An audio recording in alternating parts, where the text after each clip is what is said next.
வணக்கம் welcome to cinema பெட்டி YouTube channel. Actor Vidharth நடித்து ரீசெண்டாக ரிலீஸ் ஆன படம் ஆற்றல். இந்த படத்தோடைய ஹிடன் டீட்டெயில்ஸும் லாஜிக் மிஸ்டேக்ஸும் தான் நாம் இந்த வீடியோவில் பார்க்க போகிறோம். நீங்கள் இன்னும் இந்த படம் பார்க்கல அப்படின்னா சிம்பிளி சவுத் ஓடிடியில் அவைலபிளாக இருக்குது, செக் பண்ணி பாருங்கள். இதுக்கு முன்னாடி நம்ம சேனலில் அருண் விஜய் நடித்த சினம் படத்தோடைய ஹிடன் டீட்டெயில்ஸ் வீடியோவும் மிஸ்டேக்ஸ் வீடியோவும் அப்லோட் பண்ணியிருக்கிறோம். இந்த வீடியோ நீங்கள் இன்னும் பார்க்கல அப்படின்னா கமெண்ட்ஸில் இந்த வீடியோக்கான லிங்க் பின் பண்ணியிருக்குது, கிளிக் பண்ணி பாருங்கள். இந்த படத்தோடைய டைட்டில் ஆற்றல்னு போடும்போதே ஒரு கார் ஃபாஸ்ட்டாக வர்ற மாதிரி இருக்கும். அதுக்கப்புறம் தான் ஆற்றல்னு இந்த படத்தோடைய டைட்டில் வரும். இந்த படத்தில் ஒரு கார் வச்சு கதை நகர்ற மாதிரி காட்டியிருப்பாங்க. இந்த படத்தில் நாங்கள் எதை பற்றி பேசியிருக்கிறோம் அப்படிங்கிறத இந்த டைட்டில் மூலமாகவே டிசைன் பண்ணியிருப்பாங்க. இந்த படத்தில் எங்கேயுமே வருஷத்தை மென்ஷன் பண்ணியிருக்க மாட்டாங்க. இந்த ஒரு சீனில் டிரைவிங் லைசன்ஸு மிஸ் ஆயிடுச்சுன்னு கம்ப்ளைண்ட் பண்ணியிருப்பாங்க டிரைவிங் ஸ்கூலுக்கு. அப்போது இந்த ஒரு ஷாட்டில் கேலண்டர் மாட்டி வச்சுருப்பாங்க. ஆனால் அந்த கேலண்டரில் டிசம்பருங்கிற மாதம் மட்டும்தான் இருக்குமே தவிர எந்த வருஷங்கிறத காமிச்சிருக்க மாட்டாங்க. இந்த படத்தில் ஹீரோவுடைய அப்பா இறந்து போகிற மாதிரி காமிச்சிருப்பாங்க. அவருடைய ஃபோட்டோவை வச்சு சாமி கும்பிடுற மாதிரியுமே காட்டியிருப்பாங்க. எப்போவுமே ஒருத்தவங்க இறந்து போயிட்டாங்க அப்படின்னா அந்த ஃபோட்டோவில் தோற்றம் மறைவுன்னு இருக்கும். ஆனால் இந்த படத்தில் அப்பா கூட வருஷத்தை மென்ஷன் பண்ணியிருக்க மாட்டாங்க, தோற்றம் மறைவுன்னு.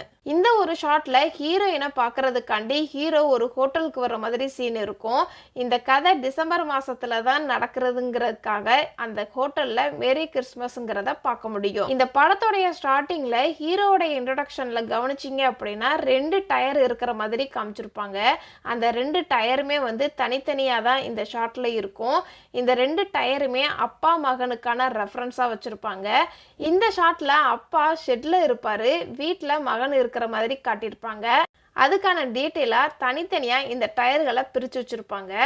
இது அடுத்த ஷாட்டில் அப்பாவும் மகனும் ஒன்றா உட்காந்து சாப்பிட்ற மாதிரி சீன் இருக்கும்.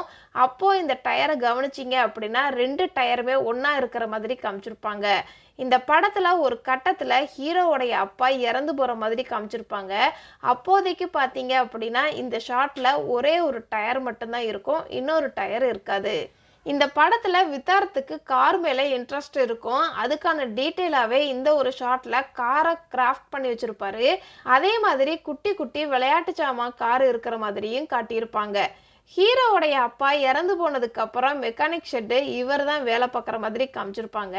இவருக்கு மெக்கானிக் தெரியும் அப்படிங்கிறதுக்காக இந்த ஒரு ஷாட்டில் மிஷின் மெக்கானிசம் பற்றி புக் இருக்கிற மாதிரியும் காட்டியிருப்பாங்க. இந்த படத்தில் வித்தார்த்தோடைய அப்பா கொலை பண்ணி தான் இறந்து போயிருக்கிறாரு அப்படிங்கிறத கண்டுபிடிச்சிடுவார் வித்தார்த்து. போலீஸ் ஸ்டேஷனுக்கு போயிட்டு கம்ப்ளைண்ட் கொடுத்துட்டு வந்திருப்பாரு. அப்போது இந்த ஒரு ஷாட்டில் பார்த்தீங்க அப்படின்னா ப்ரெசன்ட்டில் இருக்கிற இன்ஸ்பெக்டருடைய பேரை இந்த இடத்துல மென்ஷன் பண்ணியிருப்பாங்க. இப்போ இந்த படத்தில் வர லாஜிக் மிஸ்டேக்ஸ் எல்லாம் பார்ப்போம். இந்த ஒரு ஷாட்டில் இவரை கொலை பண்ணுறதுக்காண்டி ஒரு குரூப் வந்துக்கிட்டு இருப்பாங்க. அப்போதைக்கு இவர் அவங்க பேத்தி கூட ஃபோனில் வீடியோ கால் பேசிக்கிட்டு இருப்பார். அப்போ டைம் நோட் பண்ணிக்கோங்க, 00:12 செகண்டில் தான் பேசிக்கிட்டு இருப்பாங்க. அதுக்கு அடுத்த ஷாட்டே செக்யூரிட்டியை கொலை பண்ணுற மாதிரி காட்டியிருப்பாங்க. திருப்பியும் வீடியோ கால் பேசிக்கிட்டு இருக்கிறத காட்டுவாங்க. அப்போது செகண்டு சேஞ்ச் ஆகிருக்காது, அதை அப்படியே கண்டினியூ ஆகி 13-14 செகண்டில் கண்டினியூ ஆகி பேசுகிற மாதிரி காட்டியிருப்பாங்க. இடையில செக்யூரிட்டி சீனை ஆட் பண்ணியிருக்கிறாங்கங்கிறது தெரியுது. இந்த சீனில் ஹீரோயின் வித்தார்த்தோடைய ஃபோட்டோவை ஃபோனில் பார்த்துக்கிட்டு இருக்கிற மாதிரி சீன் இருக்கும். ஆனால் இவங்களுக்குள்ள அப்போதைக்கு எந்த ஒரு கான்வர்சேஷனுமே இருக்காது. ஒரே ஒரு தடவை மட்டும்தான் ட்ரெஸ் எடுக்கும்போது தான் ஃபஸ்ட்டு டைம் மீட் பண்ணியிருப்பாங்க. அப்புறம் எப்படி ஹீரோயினுக்கு ஹீரோவோடைய ஃபோட்டோ கிடச்சிருக்கும்? சோசியல் மீடியாவில் இருந்து தான் நான் ஃபோட்டோ எடுத்தேன் அப்படிங்கிற மாதிரி எந்த ஒரு டயலாக்குமே சொல்லியிருக்க கூட மாட்டாங்க. அப்புறம் எப்படி ஹீரோவோடைய ஃபோட்டோ கிடச்சிச்சு ஹீரோயினுக்கு? வித்தார்த்து ஹீரோயினை மீட் பண்ணுறதுக்காண்டி ரெஸ்டாரண்ட்டுக்கு வந்திருப்பாரு. அப்போது பகல் நேரத்தில் தான் வர்ற மாதிரி காமிச்சிருப்பாங்க. ஆனால் அந்த ரெஸ்டாரண்ட்டு ஃபுல்லாக மெழுகுவர்த்தியாக எரியிற மாதிரி வச்சுருப்பாங்க. பகல் நேரத்துக்கு எதுக்கு மெழுகுவர்த்தி?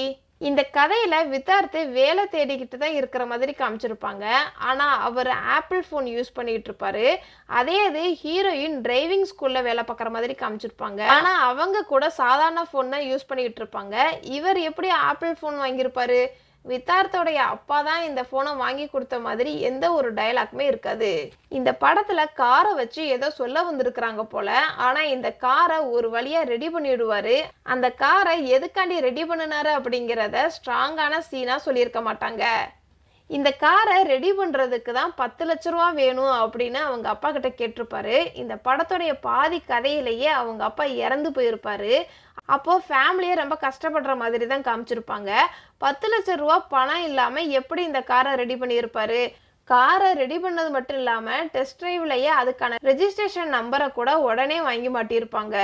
இதெல்லாம் இந்த படத்தில் நான் நோட் பண்ணின சின்ன சின்ன ஹிடன் டீட்டெயில்ஸ், லாஜிக் மிஸ்டேக்ஸ். இதை தவிர நீங்கள் இந்த படத்தில் ஏதாவது நோட் பண்ணியிருந்தீங்கன்னா கமெண்ட்ஸில் சொல்லுங்கள். டாடா, பாய்.